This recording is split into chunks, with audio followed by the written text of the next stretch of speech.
bit about, this varied and interesting journey? Now, let's not get into which religion is better. That's useless for us. Since childhood, how did you develop interest in temples and religion and all that? I don't like more and more temples. Don't fund those kind of projects. You'll find 100 excuses not to do it. Dr. Pradeep, it's an absolute pleasure having you with us today. So just taking a cue from your book, I mean, you're a historian, you're a leadership coach, you have written many books, you are into writing leadership articles. So can we know a bit about, this varied and interesting journey? Most of my research is on how history is relevant for our lives today. There is, a proverb that history is repeated by those who are condemned to forget about it. Yeah? So we may think that the problems that we are facing today are new. They are not. They are very old problems. What do I mean by this? I'm not talking about, which phone to use or not. Obviously, we didn't have phones in those. But I'm talking about how to control my mind, how to work with relationships, how to get a promotion at work, how I'm a part of an institution, or even what we're doing now. How do we get this video to be watched by a lot of people? These are not new problems. These are old problems. So when you look at history from this angle, then you can learn many things from history. Let me take an example of how we can improve viewership. It's a common problem for all. All of us are on Insta media, something we do. Okay?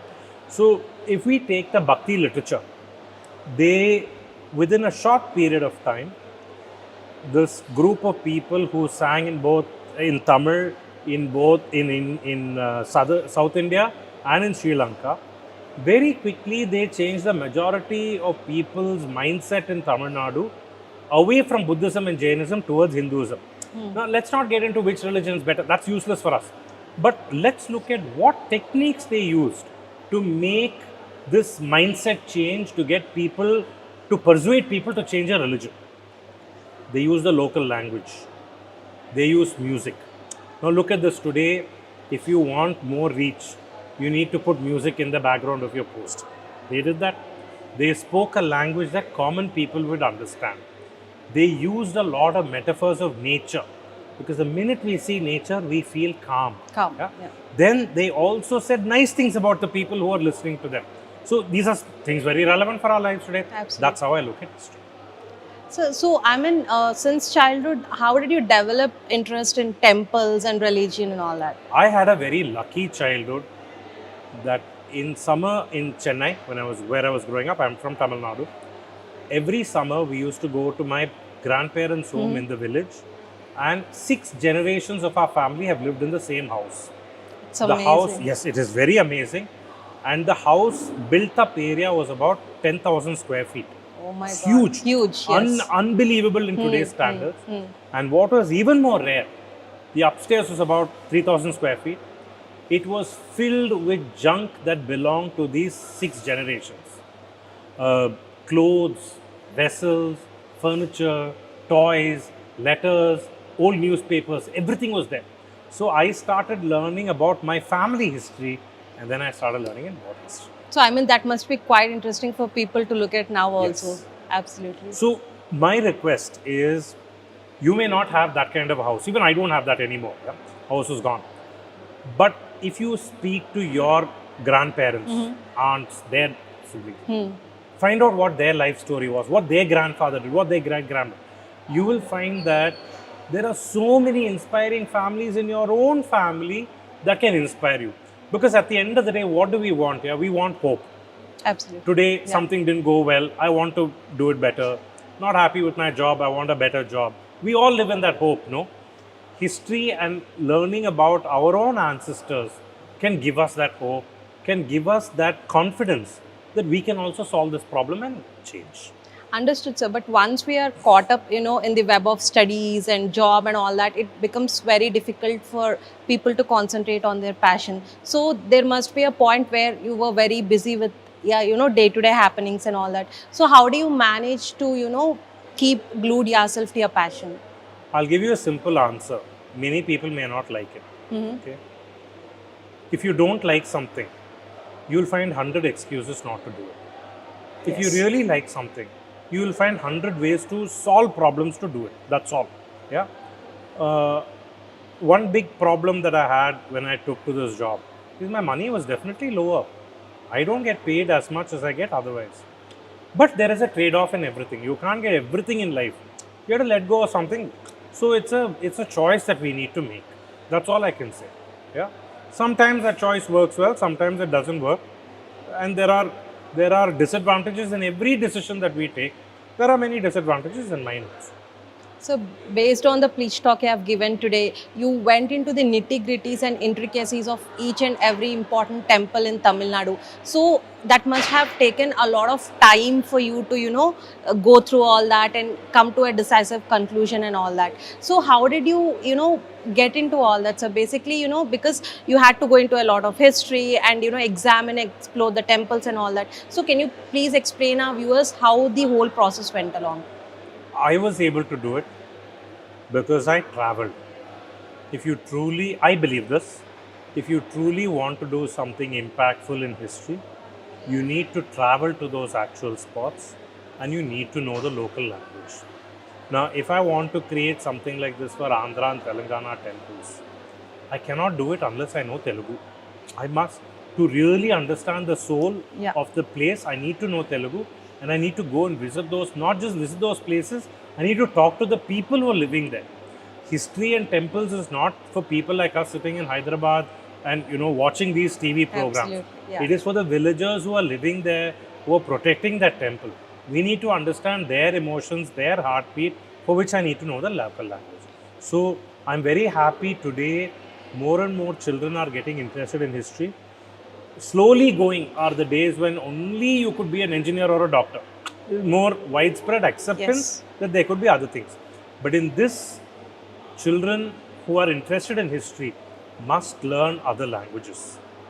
Definitely their mother tongue, maybe one or two other languages. Sanskrit is a good idea because all our languages, somewhere or the other, maybe except Tamil to some extent, is connected to Sanskrit and so on. So they have to learn, anybody who is interested in history, wants to truly contribute, learn languages and go visit the places, talk to a lot of people, especially older people. Got it. So, South India is known for, the temple and rich diversity and culture. Especially Tamil Nadu has a lot of temples that are very old and very rich in culture. So, can you please explain our audience a few temples that you found really divine and at the same time mystical? Okay. So I love the 4 temples in Tamil Nadu. Three temples in Tamil Nadu and one in Andhra Pradesh, which are actually tombs. There is a dead queen or king buried underneath. They're called Palipadai temples. I really like those. Are a little spooky. I like those stories. I love the temples where there are beautiful sculptures like Tirukurungudi, where it's like telling a story in a comic book. How he uses space, how he uses size. I love those kind of temples. For spiritual reasons, there are many places. I mean, there are a lot of, some which are just like a forest, like in Kerala, some which are like built temples. But I like the places where some saint has sung about that place, so you get a sense of that connection. And I don't like more and more temples which have become too modern. All the Absolutely, floors are yeah. all concreted, all the trees are all cut down, they're all only mandapams and covered roofs. That I don't like so much. So, I mean, you mean to say that, the same feel that was there centuries ago or hundreds of years ago, that feel you need to have to explore. Yeah, I think I'm very proud of all the technological advances we've made as human beings. But I think in some things connected with temples, it's nice to leave them in connected with nature rather than putting a lot of modern constructions within that. So there are a lot of technological marvels in many of the temples. So can you give one example wherein you found that, without the use of so-called modern technology, our ancestors were able to create such marvels? Today everybody on Insta and all, they want a lot of views, so they give all these crazy ideas of some aliens built it and all that. There's this guy called Praveen Mohan who I don't like at all. He says a lot of these things which are not true. For me, it's a simple things that matter. With just a chisel and a hammer, no lorry or earth moving equipment, They were able to Exactly. bring such massive blocks of stone using river, using rollers, using elephants, using sheer manpower to the temple area, cut it in perfect dimension and insert it without using cement or concrete. It just meant an important lesson for us today. It's not about the aliens, it's not about supernatural power. It's about doing simple things with sincere focus and undivided attention again and again and again. That's a problem that we all have. We are trying to escape that by looking at our phones and everything. That's what temples should teach. That's what truly amazes me. Simple things done perfectly, done well. So do you think, I mean, like I've mentioned, that point is really crucial that many temples are being modernized, but I really think like you that, they should be in the same shape that were there centuries ago for us and the forthcoming generations to see. So how do you think the youth today can contribute to preserving our culture and heritage that way? Don't fund those kind of projects. When you go to temples, don't deface them by writing your name and saying who you love and all that. Don't do all those things. And find places where you can sit and meditate in a temple and look inwards. Because I feel younger people are so distracted with digital devices. Absolutely. Their brain is not working as powerfully as it can. For which just some 10-minute meditation in a temple or any place will help. Ultimately, if we conquer our brain and our mind, we conquer everything else. So can you mention 5 temples which you think are still untouched by the modernity that, still preserve the ancient culture that we can go and visit?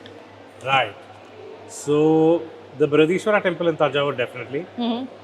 The Mamallapuram temples, because they're UNESCO World Heritage Sites, are well preserved.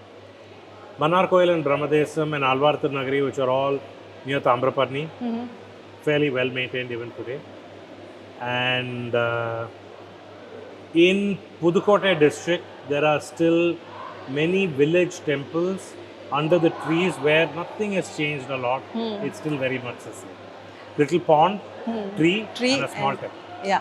So I mean, me and our audience would definitely want to know the 2 shades of it. Like you said, one is like, when you were extensively traveling, so you must have felt a divine connection somewhere and some miracle happened. And one more thing is like something spooky happened. So we want to know the both sides of it. Places where I feel very calm is there's a temple called Kudumiyan Malai. Long name, big temple. Nobody goes near Karaikudi. So those of you who like going to Chettinad, you can go. Kudumiyan Malai is what it's called. Okay. Then this Alvar Nagari, there is a tamarind tree where a very important saint lived. Behind the tamarind tree in the morning at about 6 a.m., 7 a.m., quietly go do some meditation. The sound of birds, wonderful place. Those 2 I like. The spooky temple is near Ranipet, which is on the Chennai-Bangalore highway. There is a Rajaraja's great-grandfather is buried underneath. Very spooky temple is it. So can you tell some of your experiences there? I mean, Nothing. What made Meaning you it's just feel? when you go in, when I went in, there's a sense of everything closing in and feeling a little restless. Okay. That's all. So, sir, I mean, apart from temples, what do you still like during traveling, or what do you explore more? I love the stories that old people there tell me. Sometimes temples have really tasty prasadam. Yes. It's very tasty to have. Yeah. So that's fun. Those 2, and I like the ones where you have to really look very carefully to see the detail. Like every pillar will be the same. One pillar alone, that same motif will be like a monkey. I like those kind of things. Hey, say, wow, I didn't see this. So, sir, one side of you is like an avid traveler exploring the temples and demystifying them. The other side, you are a leadership coach for a prestigious IT company and you keep writing articles. So, how do you see that side of your life? I mean, giving motivation to people and, inspiring them to be future leaders. So, in the last 4-5 years, I brought both of them together. And I feel now I need to do less of writing for adults and more for children. Which is why year before last, I did the History of South India book. And this year, it's a book on 5 great rulers of India with a lot of puzzles and games and things. So the hope is to make history more relevant and relatable to kids. That's what I want to do now.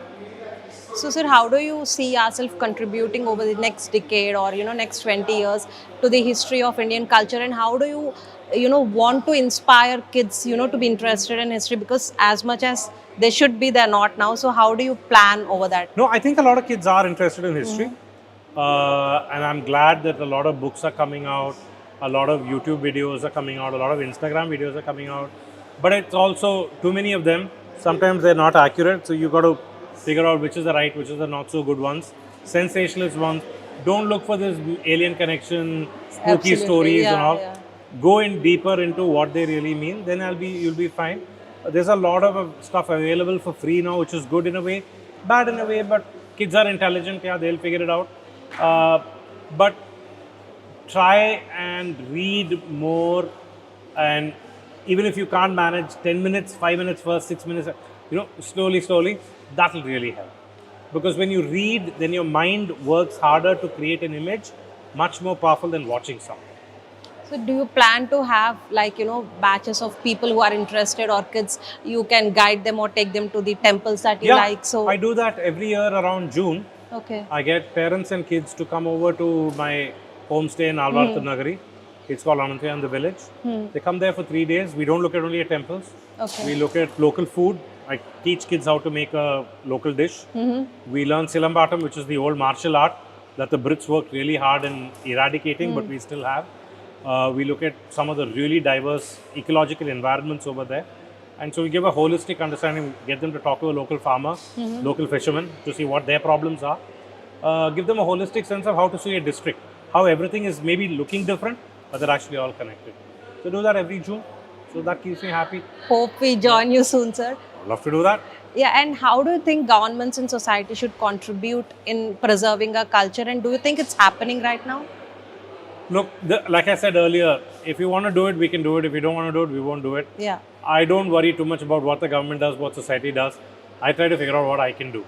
And what I can do is I can create this homestay, give people that immersive experience, at least for my district. I can write as many books as I can, go and talk to as many people as I can. Something will change. That's amazing to know, sir. And thank you so much for being Thank with you. us today. Pleasure. It was a treasure trove of knowledge, truly. Thank you. Thank you so very much, sir. Thank you.